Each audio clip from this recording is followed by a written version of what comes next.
Komentari masalah naturalisasi, Miss Hilgers beri tamparan keras. Sering pantau langsung Liga 1, Sintayong beri alasan. Penyebab kekalahan timnas Indonesia U17 atas Kashima Antlers.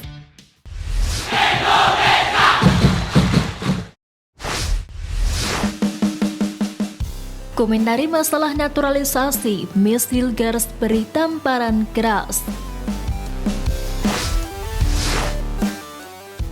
Pemain keturunan Indonesia, Miss Hilgers menjadi perbincangan pecinta sepak bola tanah air usai dikabarkan tengah menjalin komunikasi serius dengan PSSI.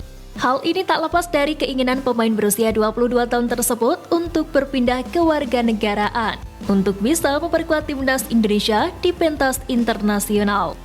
Meski begitu, Miss Hilgers menyadari bahwa proses kepindahan dirinya menjadi WNI tak selalu diterima dengan baik oleh semua kalangan.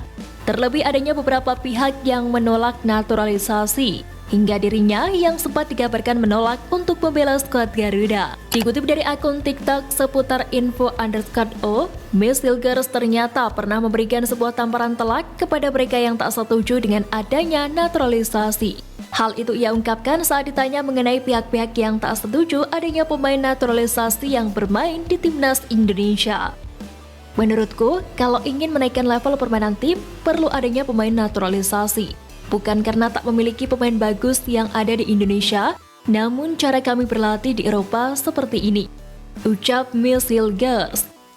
Tentu tamparan tersebut berkaitan dengan performa timnas Indonesia U17 yang baru saja mengalami kekalahan atas klub Jepang Kashima Antlers U18.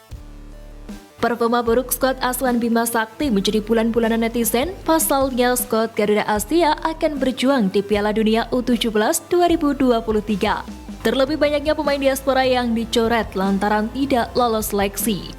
Selain memerlukan tambahan pemain keturunan untuk memperbaiki kualitas timnas Indonesia U17, Bima Sakti sendiri menjadi sasaran warganet untuk mundur dari jabatan.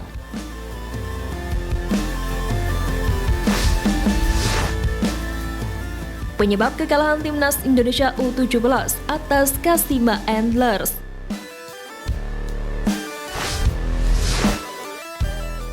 Pertama, lemah di bola-bola atas.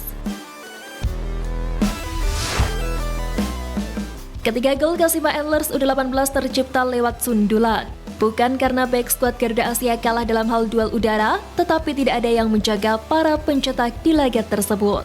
3 gol Kashima Antlers U18 mampu menyundul bola dengan tenang dan nyaman, sebab tidak ada pemain timnas Indonesia U17 yang mengganggu. Hal itu jelas menjadi PR untuk Bima Sakti agar segera memperbaiki kekurangan para pemain dalam mengantisipasi duel udara. Kedua, stamina menurun di babak kedua. 2 gol Kashima Antlers U18 tercipta di akhir babak kedua. Pada saat itu, timnas Indonesia U17 benar-benar dikepung pertahanannya. Bola sering hilang dan direbut. Ketika diserang pun, para pemain timnas Indonesia U17 kerap kesulitan menyaingi kecepatan lawan. Stamina yang kendor dinilai menjadi salah satu alasan penyebab timnas Indonesia U17 kalah dari Kashima Antlers U18. Ketiga, permainan belum padu. Timnas Indonesia U17 tak bermain baik karena tak memiliki komunikasi yang bagus. Sebab skuad tersebut bisa dikatakan gagal bermain padu. Padahal kebanyakan pemain yang tampil di IEC 2023 adalah para penggawa timnas Indonesia U16 di Piala AFF U16 lalu. Namun tak mengapa permainan mereka tak terlihat padu sehingga sering skema permainan tak berjalan.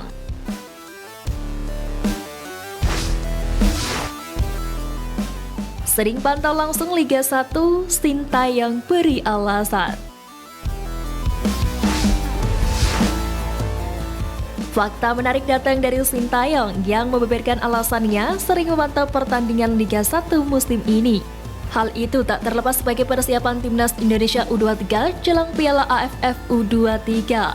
Melihat persiapan yang akan segera berlangsung, artinya timnas Indonesia U23 tidak memiliki banyak waktu untuk berlatih.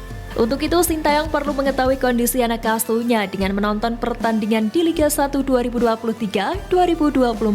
Dengan menonton Liga 1 2023-2024, Sintayong dapat melihat bagaimana pemain beradaptasi dengan berbagai situasi, cara berkomunikasi di lapangan, dan sejauh mana kesiapan para pemain untuk menghadapi Piala AFF U23 2023.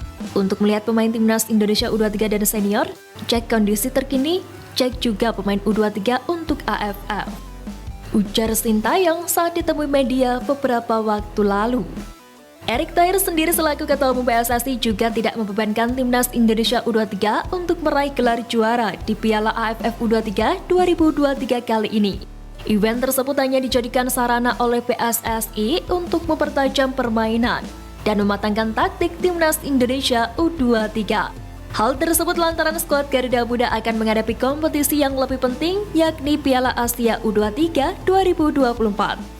Erick Thohir meminta kepada Sintayong untuk membawa timnas U23 Indonesia lolos di ajang tersebut sebagai sejarah baru.